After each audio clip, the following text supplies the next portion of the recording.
El terremoto del 11 de marzo pasado, que en primera instancia causó un tsunami y posteriormente una muy grave crisis nuclear en la planta de Fukushima, no es el primer gran desastre natural al que se ha enfrentado el Japón. En fecha tan reciente como 1995 y muy cerca de la ciudad de Kobe, capital de la provincia de Hyogo, el país del sol naciente sufrió el embate de un sismo de casi 7 grados Richter que causó 6.500 muertes y pérdidas por un valor de 3 billones de yenes, lo que en su momento correspondió al 2.5% del Producto Interno Bruto japonés. Regresamos con nuestra conversación con el embajador Miguel Ruiz Cabañas, embajador de México en Japón, quien nos estaba comentando antes del corte que él extrajo principalmente 3 lecciones del comportamiento de los japoneses en torno a este importantísimo y durísimo tsunami. Bueno, en primer lugar, Enrique, lo obvio, la cultura de la prevención. Nosotros tenemos que aceptar, igual que lo han aceptado los japoneses, que un día nos va a volver a ocurrir. Y que hay que tomarlo muy en serio. Y que hay que tomarlo absolutamente en serio. Que hay que tomar absolutamente en serio los reglamentos de construcción, que se cumplan puntualmente, que se refuercen, identificar plenamente nuestras zonas sísmicas, porque en una misma ciudad no todo es, digamos, la misma vulnerabilidad. Claro. Hay terrenos que sí, o terrenos que no, saber exactamente. Y preparar a la población intensamente. Los simulacros que se hagan con seriedad también. Los japoneses, la mayoría, en el momento que está el temblor, lo que hacen es meterse abajo de las mesas, de los escritorios. Esa cultura, yo creo que en México la tenemos que desarrollar seriamente. La segunda lección que yo saqué, esto es más desde el punto de vista de la embajada, como tú sabes, los mexicanos no tienen obligación jurídica, legal de registrarse. Muchos lo hacen, pero muchos, es su derecho, prefieren no hacerlo por multitud de razones personales o simplemente porque dejan todo para el final. Y eso realmente es preocupante porque nos piden, cuando ocurren estas calamidades, a las embajadas que pues, localicemos a mi hermano, mi primo, mi hijo, mi esposa, y si no están registrados es realmente muy difícil. Lo que nosotros hicimos para responder a eso es usar las redes sociales.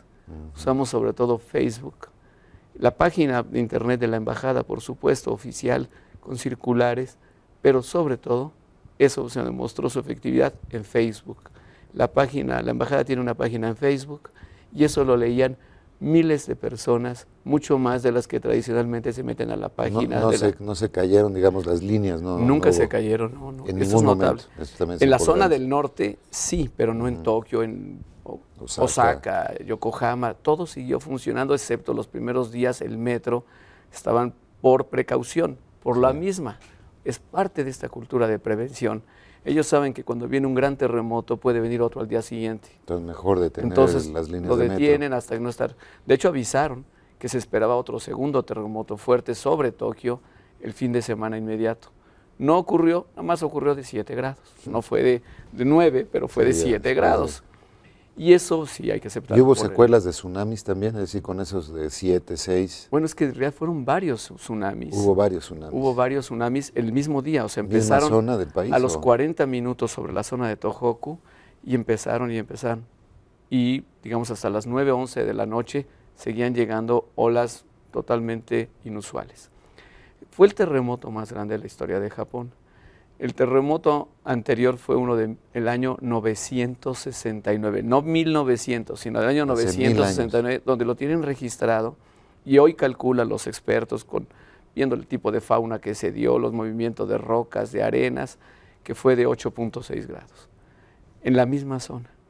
De modo que esa es la cultura que tienen en Japón. Tuvieron 28,000 víctimas. Y sí. La tercera lección que me decías que... Pues tiene que ver con las plantas nucleares, ¿no? Yo creo que definitivamente las plantas nucleares, creo que es una decisión de cada país si van a desarrollar o no más la energía nuclear, pero sí me queda claro que hay que buscar mejor dónde se ubican. De acuerdo. ¿Sí? Tienen que estar en zonas, sí, de acuerdo, desde luego no sísmicas nunca, y más alejadas de la población. O sea, puede seguir dándose la industria nuclear, pero con una mejor localización de las plantas. Con una mejor localización. Porque habrás registrado que hace algunos días la canciller de Alemania, la señora Merkel, decidió cerrar definitivamente las 17 plantas nucleares de generación de electricidad en Alemania. Y tiene que ver precisamente con lo que pasó en Japón. Claro, pero es una decisión. Alemania no es un país sísmico. No, pero además es una decisión básicamente, ahí, digamos, política, que, bueno, por supuesto los alemanes han decidido tomar ese camino, como lo tomaron los italianos a partir del 86. En Italia no hay plantas nucleares, pero es el único país europeo donde no hay plantas nucleares. Más sísmico. Es más sísmico. Yo creo ahí que es una decisión más que todo política, porque una cosa es tomar la decisión de que las vamos a cerrar, pero no es que las apaguen y ya hoy no están funcionando. El 22% de la energía de Alemania viene de las plantas nucleares, lo que es gradualmente van a durar entre 15 y 17 años, digamos, transformando su consumo y buscando otras fuentes de energía, que en el caso de Alemania, en el caso de Japón y de otros países, va a ser sobre todo nuevas fuentes de energía renovables. En el caso de Alemania es solar, principalmente solar. Solar, eólica en el caso del mar, porque Japón tiene, y vientos, ¿no? O sea, mar y vientos. Y en el caso de Japón, el debate nuclear, ¿cómo se ha ido dando? Es decir, ¿hay una preocupación sobre la localización o de plano la sociedad japonesa está diciendo que cierren las plantas nucleares? No, los japoneses no están diciendo que cierren las plantas nucleares. ¿Ni el gobierno? Ni el gobierno. Lo que sí han dicho es que van a revisar. ¿En dónde deben estar? En dónde estar y hasta dónde van a desarrollar más. Eso sí lo ha dicho el actual primer ministro, que van a revisar mucho mejor su ubicación, las tecnologías que tienen para protegerlas en caso de sismo o en caso de tsunami. Yo creo que aquí también hay que poner las cosas en proporción. Sí, la planta de Fukushima sí tenía protecciones contra el tsunami. Pensaban en olas de 6 metros, de 9, es que llegaron de 15 metros. O sea, tenían protección ya prevista para 6 hasta 8. Y hasta 9 metros. Pero es que llegaron los tsunami que llegó ahí fue de 15 metros de altura. Sí. Entonces, sí, es de la altura del edificio que estamos. O sea, lo que vimos todos es que nadie había vivido, ni en Japón ni en ninguna parte del mundo, un tsunami de ese tamaño. Y es muy difícil prepararse para una calamidad de ese tamaño. ¿En qué proporción depende Japón en su generación de electricidad? 30%. De industria nuclear. Sí, 30% de la energía que consume el país viene de las plantas nucleares. No, tiene 52 plantas nucleares. Y las pensaban llevar hasta el 50% su consumo en base a energía nuclear. Eso yo creo que ya no va a ocurrir. Creo que van a diversificarse más, van a tratar de usar más gas natural, por lo menos en el corto plazo, en los próximos años, mientras las tecnologías para las fuentes renovables se hacen mucho más costeables. Pero no van, y lo han dicho, y no ha habido nadie, ningún partido político en el gobierno que diga, acabemos con las... no, para nada. Simplemente no se puede.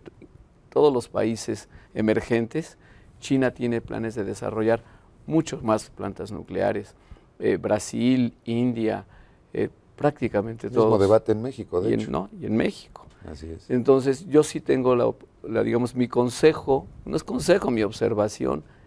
Por favor, solamente fíjense dónde las ponen.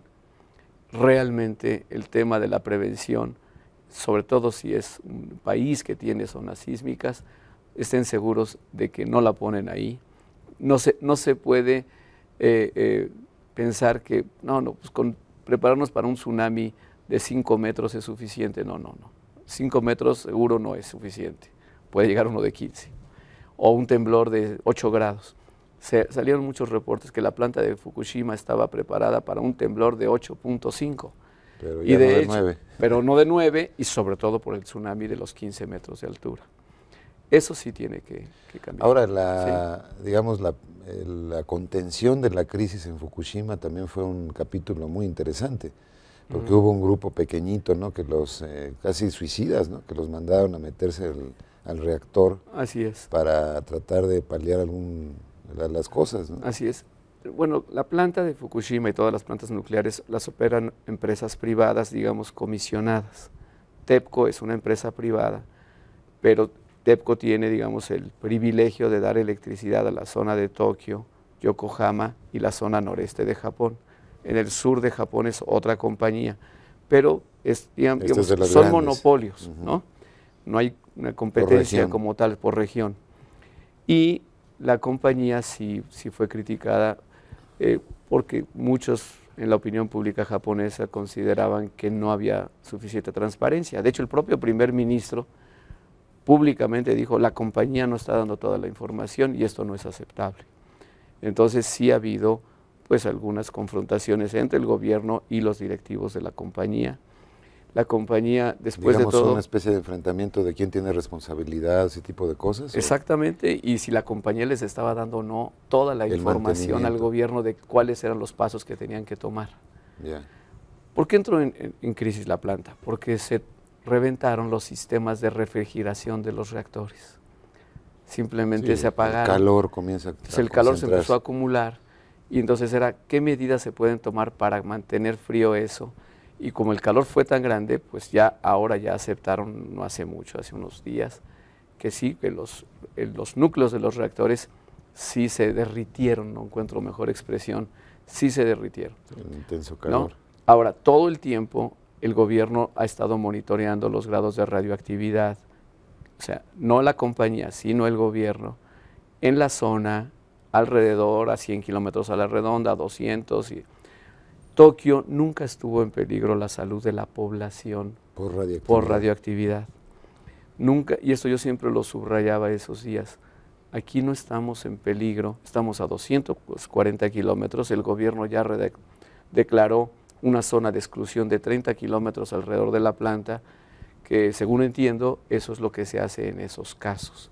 En algún momento el gobierno de Estados Unidos dijo, me parecen pocos 30 kilómetros, 80, y automáticamente la embajada consulta con las autoridades nucleares de la Comisión Nuclear en México, adoptamos el mismo criterio, 80 kilómetros, tratando de convencer a los mexicanos de que se retiraran, de esa zona.